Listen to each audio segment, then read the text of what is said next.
हम ऑप सिंदूर को कहते हैं कि वो खत्म नहीं हुआ है, वो जारी है।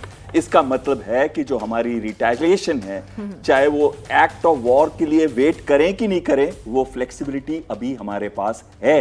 जब हम इनको रीग्रुप करते हुए देखें आतंकवादियों को, और उसके बाद देखें कि वो वेपन्स ट्रेनिंग ले रहे हैं, अगर ऐसी सिचुएशन आती है तो उस समय, जैसे अभी तो रिक्रूटमेंट, अभी तो आग उगल रहे हैं, अभी तो जो भरा हुआ था पॉइजन वो बाहर निकल रहा है, लेकिन अगर ये कोऑर्डिनेटेड अटैक्स फिर से शुरू होते हैं, जैसे कि पहले उन्होंने शुरू किए, पहले लोअर लेवल पे किए, फिर आके पहलगाम हुआ, तो अगर ऐसा होता है तो वो फ्लेक्सिबिलिटी हमारे पास है। लेकिन मैं आपको एक चीज बताना चाहता हूं, मुझे 2 मिनट दीजिएगा यहां। सबसे पहले चीज ये है कि पाकिस्तान क्या करता है, वो टेरर एक्ट करता है और फिर कहता है मैं न्यूक्लियर बम फोड़ दूंगा, मैं न्यूक्लियर बम फोड़ दूंगा। बोलता है कि नहीं बोलता?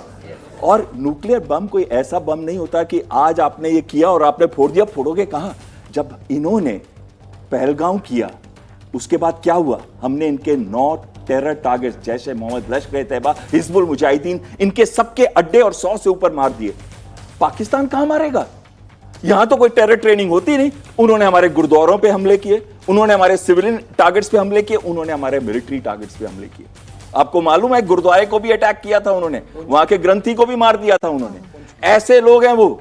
लेकिन और उसके बाद जब हमने उसी लेवल पे, मिलिट्री लेवल पे आके एस्केलेट करके उसके ऊपर डोमिनेट किया, उनकी एयरफील्ड्स तबाह कर दी, न्यूक्लियर एसेट्स के पास बॉम्ब फेंके, और साथ में नूर जो है उनका, जहां पे उनका आर्मी का हेडक्वार्टर्स है, नेवी एयरफोर्स का हेडक्वार्टर्स है, उनका पॉलिटिकल हेडक्वार्टर्स है, उनका नेशनल कमांड अथॉरिटी है, जिसमें डिसीजन लिया जाता है कि न्यूक्लियर वेपन को इस्तेमाल किया जाए कि ना किया जाए। बिल्कुल पास में उसके, वहां तक हमला किया, सरगोदा पे हमला किया, हमने कोई एरिया नहीं छोड़ा उनका। लेकिन वो कहते हैं कि न्यूक्लियर वेपन फेंकेंगे। कहां फेंकेंगे? हमने क्या किया इस बार, बहुत ही अच्छी चीज की थी। हमारे ना जहाज ने बाहर क्रॉस किया, ना हमारी नेवी शिप्स ने बिल्कुल पास उनके कहीं पे भी आसपास गए, और ना ही हमारे हवाई जहाजों ने फ्रंटियर जो बॉर्डर है उसको क्रॉस किया। हमने अपने एरिया से लॉन्ग रेंज वेपन सिस्टम्स और मिसाइल्स का इस्तेमाल करते मारा। अब वो न्यूक्लियर बम भी कहां फोड़ेंगे?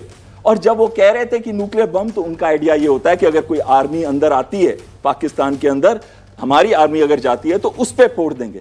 पर हमारी फिलॉसफी बहुत क्लियर है, हम अपने देश के अंदर रहते हुए तुम्हारे घर के अंदर घुस के तुमको मारेंगे, हम छोड़ेंगे नहीं। और यही चीज है जिसने डर और खौफ पैदा कर दिया।